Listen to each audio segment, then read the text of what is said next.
بسم الله الرحمن الرحيم. أعراض الولادة الطبيعية فهي جزء منها هو معروف. نبدأ بأول عرض الذي يخبرك بأنك على وشك الولادة، وهو وجع المخاض.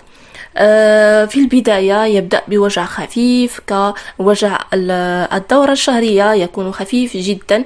المهم في هذا كله أنه يكون يأتي في وقت منتظم، يعني غير عشوائي، بمعنى أنه كل ساعتين، كل 3 ساعات، كل نصف ساعة، كل 10 دقائق يكون لديك وجع منتظم. نقوم بقياس المدة بين الأولى، بين الوجع الأول والوجع الثاني. فإذا وجدنا بأن المدة هي نفسها، يعني كل ساعتين مثلا، كل ساعة، فهذا يقول بأنه وجع حقيقي، وجع للولادة وليس وجع عادي الذي يكون طوال فترة الحمل.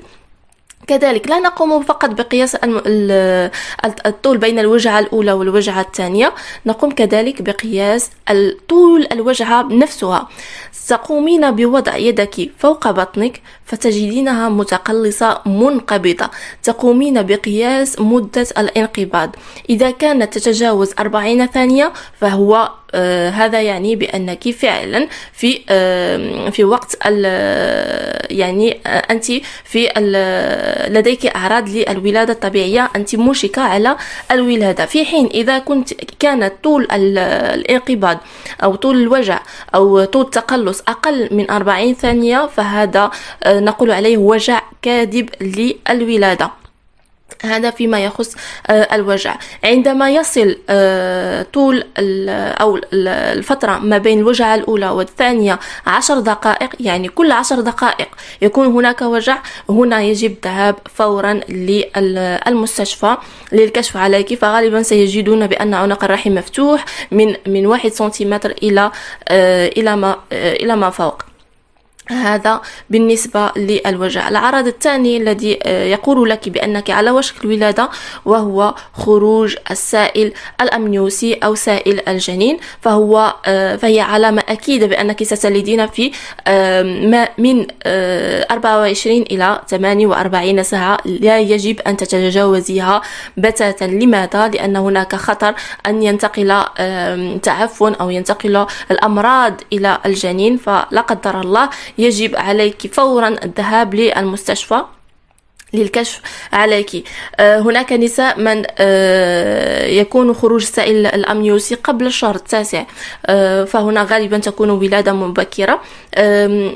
خروج السائل الأمنيوسي هناك أنواع، يعني سواء خروج جزء بسيط من السائل الأمنيوسي، ممكن هنا الانتظار قليلا مع الرعاية الصحية، لكن خروج كمية كبيرة من السائل الأمنيوسي تقول لك بأنك سوف تلدين إن شاء الله. كنت في الشهر التاسع فهذا جيد، كنت قبل الشهر التاسع فغالبا ستكون ولادة مبكرة. ثالث أمر يقول بأنك على وشك الولادة وهو خروج السدادة أو لو بوشون ميكو، وهو عبارة عن مخاط يسقط من المرأة، فهو يحمي كذلك الجنين من انتقال الأمراض إلى غير ذلك، ويقوم بإقفال عنق الرحم. فعند نزوله فهو عبارة عن مخاط قد تكون فيه بعض خطوط من الدم. عند نزوله يقول لك بأنك على وشك الولادة، لكن في بعض الأوقات قد تلدين بعد نزول هذا المخاط بعد 2 أو 3 أسابيع، فهو لا يعني بأنك ستلدين في هذا اليوم أو في هذا الأسبوع، لا. فخروج السدادة يقول لك بأنك قد اقتربت من الولادة، لكن لا يحدد لك الوقت بالضبط، قد تلدين بعد يوم، بعد أسبوع، بعد 2 أسبوع، لا نعرف. هذا من جهة أخرى. وكذلك هناك بعض النساء لا قدر الله يكون عندهم نزيف، فهو كذلك يقول بأنك يجب الولادة فورا. النزيف غالبا إذا كان باللون الأسود فغالبا يكون هناك انفصال في المشيمة ويجب الذهاب فورا للمستشفى للولادة. هذا فيما يخص أعراض الولادة. فإذا اجتمعوا يعني هناك وجع متقارب جدا كل 10 دقائق، وهناك خروج السائل الأمنيوسي، وهناك نزول السدادة، يجب الذهاب فورا للمستشفى للكشف عليك. ستكون الممرضة الخاصة بالكشف ستجد عنق الرحم مفتوح من 1 سنتيمتر إلى 3 سنتيمتر. من 1 إلى 3 سنتيمتر أنت لازلت لم تدخلي في مرحلة الوجع النشط أو الولادة النشطة. من 3 فما فوق فأنت فعلا في مرحلة نسميه بالفرنسية لو ترافاي اكتيف أو الولادة النشطة. سيزداد الوجع بعد كل ساعة ستحسين بأنك تختنقين، لديك وجع شديد جدا لا يحتمل، فهو أمر عادي جدا. بعد ساعة ستلدين إن شاء الله. فللملاحظة المرأة التي يكون أول ولادة لها تتأخر بالمقارنة مع سيدة أخرى كانت لديها تجارب في الولادة، فممكن للمرور من 3 إلى 10 سنتيمتر لكي ينفتح عنق الرحم جيدا. السيدة الأولى التي يكون هذه أول ولادة لها قد تتأخر إلى 24 ساعة فما فوق، في حين أن السيدة الأخرى التي لديها تجارب في الولادة قد تصل إلى 4 ساعات 5 ساعات 6 ساعات. المهم بأنهم السيدة البكر ليست كما السيدة التي يكون لديها تجارب في الحمل.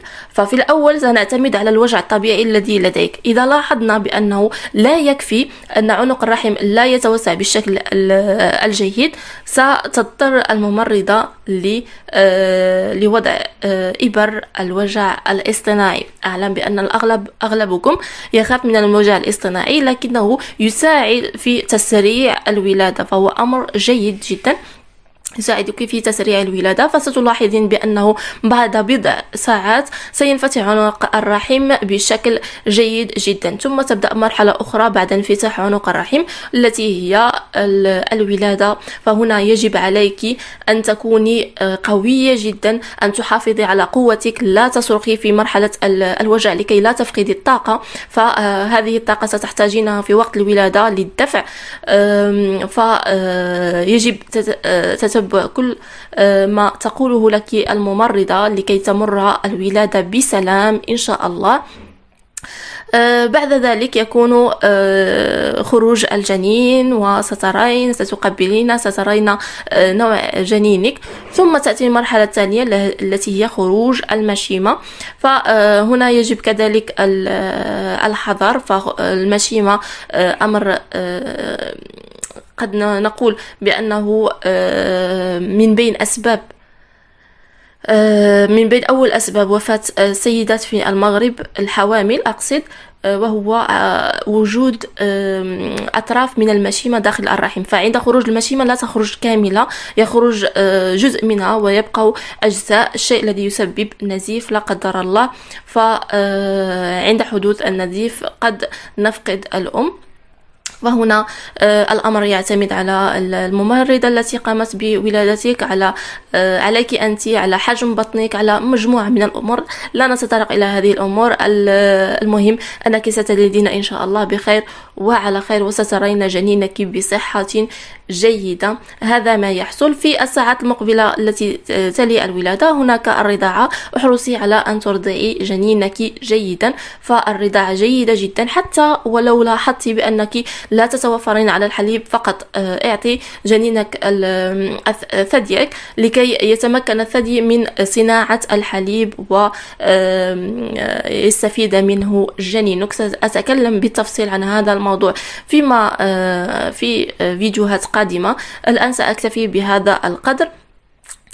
كما وعدتكم فيديو المشتريات سأنزله في نهاية الأسبوع، وهكذا أتمنى لكم نهاية يوم سعيد.